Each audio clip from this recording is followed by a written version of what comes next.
ನನಗೆ ಇನ್ನೊಂದೇನೆಂದರೆ, ನನಗೆ U P ನಾವೆಲ್ಲ ಸಾವಿರ ಮಾತಾಡ್ಬೋದು. ಈಗ ಯು ಪಿ ಏನಿದ್ದಾರೆ ಯೋಗಿಯವರು, ಅವ್ರುಗಳು ಅಲ್ಲಿಂದ ಬಂದು ಇಲ್ಲಿ ಅಂದರೆ ಬೇರೆ ಬೇರೆ ರಾಜ್ಯಗಳಿಗೆ ಹೋಗಿ ವರ್ಕ್ ಮಾಡ್ತಿ ಈ ಜನಗಳು ಮತ್ತೆ ಯು ಪಿಗೆ ಹೋಗಿ ಅವ್ರು ಅಲ್ಲೇ ವರ್ಕ್ ಮಾಡೋ ಅಂಥ ರೀತಿನ ಕ್ರಿಯೇಟ್ ಮಾಡೋರು ಅವರು. ಸೊ ನನಗೇನು ಅನಿಸ್ತದೆ ಗೊತ್ತಾ, ಪ್ರತಿಯೊಂದು ರಾಜ್ಯದಲ್ಲೂ ಒಬ್ಬ ರಾಜಕಾರಣಿ ಇರಬೇಕು, ಅದು ಯೋಗಿ ಥರ ಇರಬೇಕು. ನನಗದು ತುಂಬ ಇಷ್ಟ.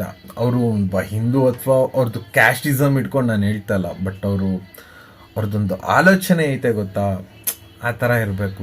ಈಗೆಲ್ಲರೂ ದುಡ್ಡು ಹೊಡೆದು ಮನೆ ಕಟ್ಟಿ ಅಷ್ಟು ಕೋಟಿ ಇಷ್ಟು ಕೋಟಿ ಆಸ್ತಿ ಮಾಡಿ ಏನೇನೋ ಆಯ್ತಾಯಿದೆ ಜೀವನ, ಬಟ್ ಈ ಥರ ಇರಬೇಕು. ನನ್ನ ಪ್ರಕಾರ ಈ ಥರ ಇರಬೇಕು ಗುರು, ನನಗೆ ಅನ್ಸೋದು. ಬಟ್ ಎಲ್ರಿಗೂ ಗೊತ್ತಿದ್ದು ಸತ್ಯ, ಯೋಗಿ ಆದಿತ್ಯನಾಥ್ ಅವ್ರು ಏನಕ್ಕೆ ನಮ್ಗೆ ಅಷ್ಟೊಂದು ಇಷ್ಟ ಆಯ್ತಾರೆ ಅಂತ. ಸೊ ನನಗೂ ಅವ್ರ ಮೇಲೆ ಒಂಥರ ಸಪ್ರೇಟ್ ಏನೋ ಎಲ್ರಿಗೂ ಭಾವನೆಯಲ್ಲಿ ಹೆಂಗೆ ಬರುತ್ತೋ ನನ್ನ ಭಾವನೆಯಲ್ಲೂ ಹಂಗೆ.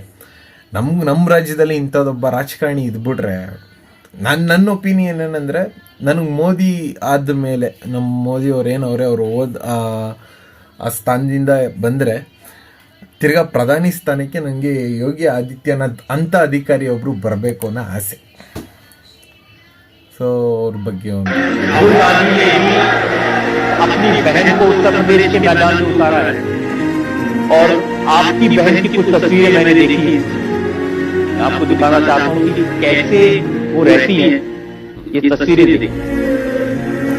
ಇದನ್ನೆಲ್ಲ ನಾವು ನೋಡಿದ್ದೀವಿ, ಆ್ಯಕ್ಚುಲಾಗಿ ನಾನಂತೂ ನೋಡಿದ್ದೀನಿ. ಯಾಕೆಂದರೆ ಇದೆಷ್ಟೊಂದು ಜನ ಗೊತ್ತು ಅವ್ರದ್ದು संबंध। कई किलोमीटर पैदल चल के घर से आती हैं, एक चाय की दुकान चलाती है, प्रसाद की दुकान चलाती है।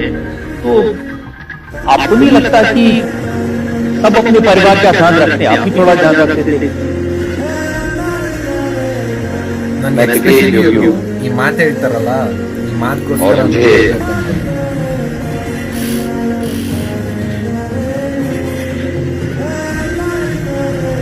पूरे प्रदेश का ध्यान रखना होता है। और मुझे लगता है कि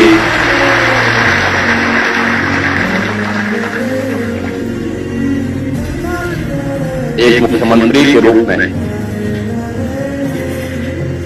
मैंने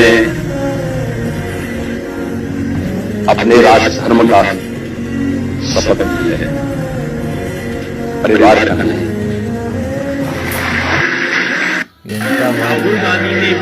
ಎಂಥ ಮಾತು ಹೇಳ್ರಿ, ಆ ಥರ ಮಾತುಗಳು ಅಂಥವ್ರ ಬಾಯಲ್ಲಿ ಆಡಕ್ಕೆ ಸಾಧ್ಯ? ನಾನು ಅನ್ಕೊಂಡ್ರ ಮಟ್ಟಕ್ಕೆ ಗುರು, ನಾನು ಇಲ್ಲಿವರೆಗೂ ನಮ್ಮ ರಾಜ್ಯದಲ್ಲಿ ಯಾರು ಅಂಥವ್ರು ಬಂದು ಆಳೋಗಿದ್ದು ನಾವು ನೋಡಲಿಲ್ಲ.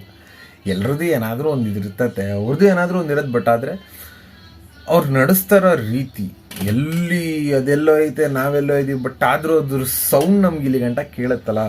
ಆಬ್ವಿಯಸ್ಲಿ ನಮಗೆ ಹತ್ರ ಇಂಟರ್ನೆಟ್ ಐತೆ, ಮೊಬೈಲ್ ಐತೆ, ಎಲ್ಲ ಇರುತ್ತೆ. ಬಟ್ ಆದರೆ ಅವ್ರು ಅಲ್ಲಿ ಮಾಡೋ ಸೌಂಡ್ ನಮ್ಗೆ ಇಲ್ಲಿ ಗಂಟ ಕೇಳಿಸುತ್ತೆ ಅಂದಾಗ ಆ ವ್ಯಕ್ತಿ ಏನೋ ಮಾಡ್ತಾ ಇರ್ತಾರೆ. ಸೊ ಹಾಗೆ ನಮ್ಮ ರಾಜ್ಯದಲ್ಲೂ ಆ ಥರ ಯಾರಾದ್ರೂ ಇರಬೇಕು ಗುರು.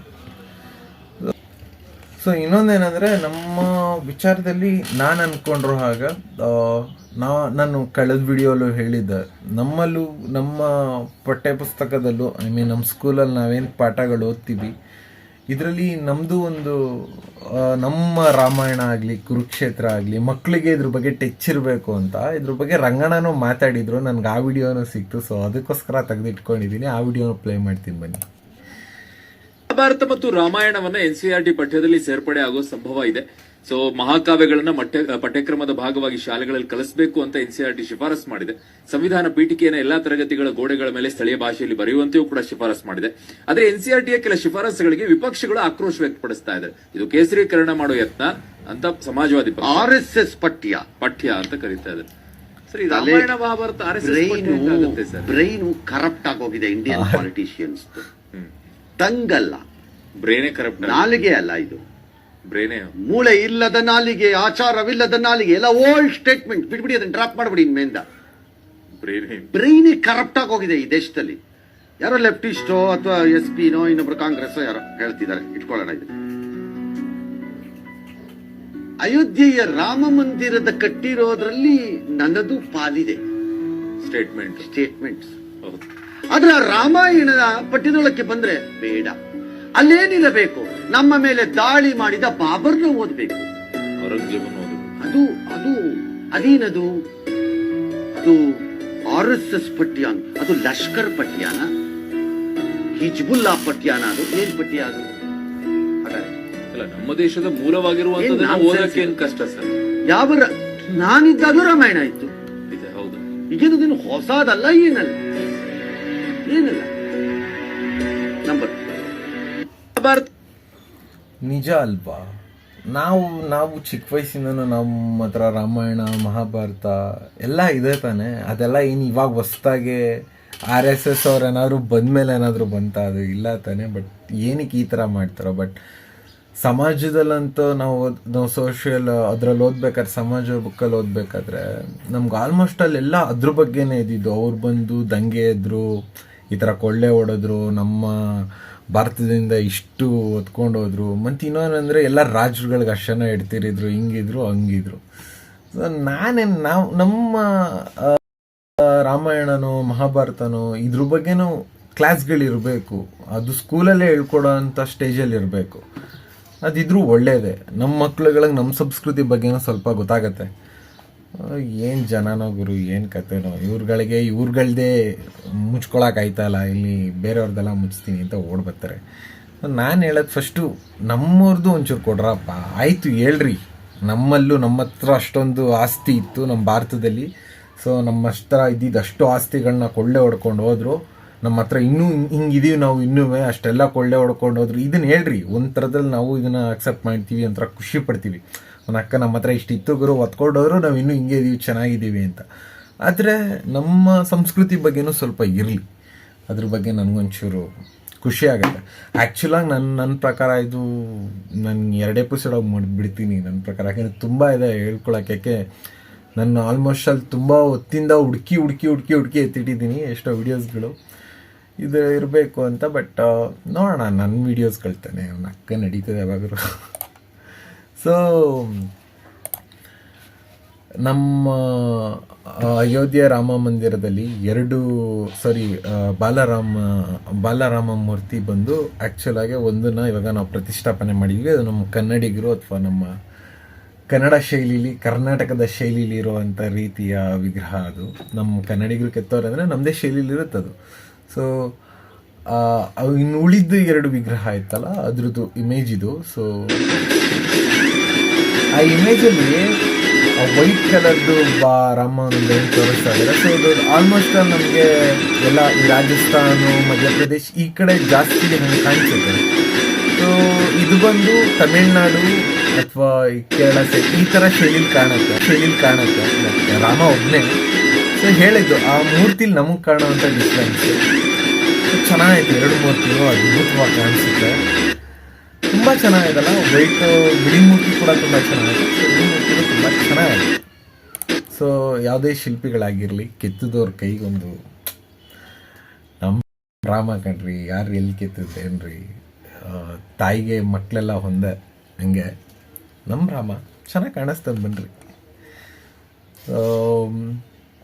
ಇನ್ನೊಂದು ರಾಮ ಮಂದಿರದಲ್ಲಿ ಈಗ ನಮ್ಮ ಜನ್ರೇಷನಲ್ಲಿ ಐ ಹೋಪ್ ನಾವೇನಿದ್ದೀವಿ ಇವಾಗ, ನಮ್ಮ ಒಂದು ಪೀಳಿಗೆಯಲ್ಲಿ ರಾಮ ಮಂದಿರ ಉದ್ಘಾಟನೆ ಆಗಿರೋದೇ ಒಂದು ಐತಿಹಾಸಿಕ. ಯಾಕೆಂದರೆ 500 ವರ್ಷಗಳಲ್ಲಿ ನಾವು ತುಂಬ ಜನಗಳನ್ನ ಬಂದು ಭೂಮಿ ಮೇಲೆ ಹೋಗ್ಬಿಟ್ಟವ್ರೆ.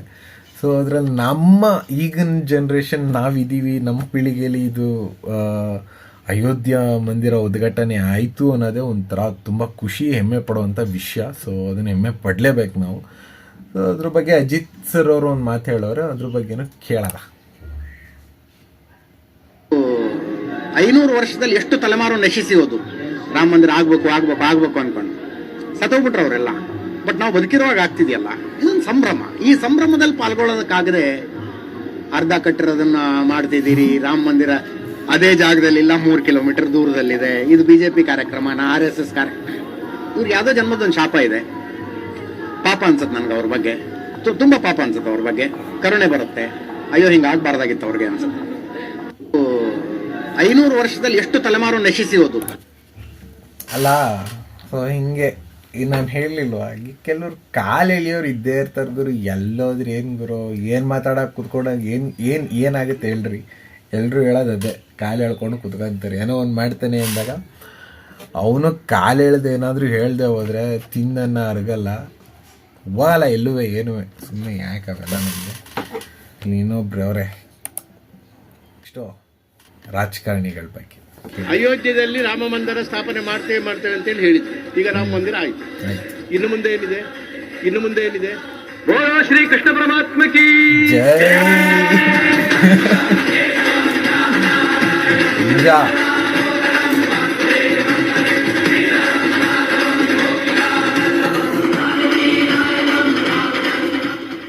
ಅಯೋಧ್ಯೆಯಲ್ಲಿ ರಾಮ ಮಂದಿರ ಹೇಳಿಲ್ವಾ?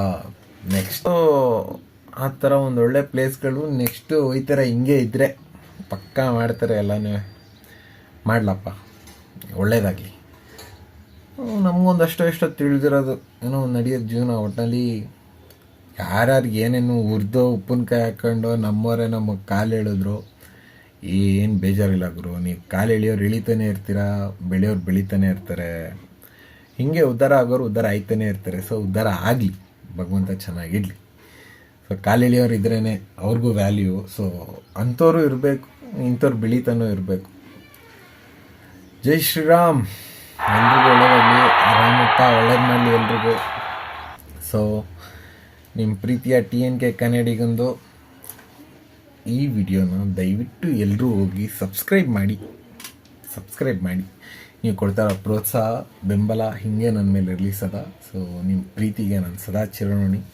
ಈ ಪ್ರೀತಿಯ ಚಿಕ್ಕ ಕುಟುಂಬನ ಇನ್ನೊಂದು ಚೂರು ಬೆಳೆಸಿ. So love you all, take care, bye.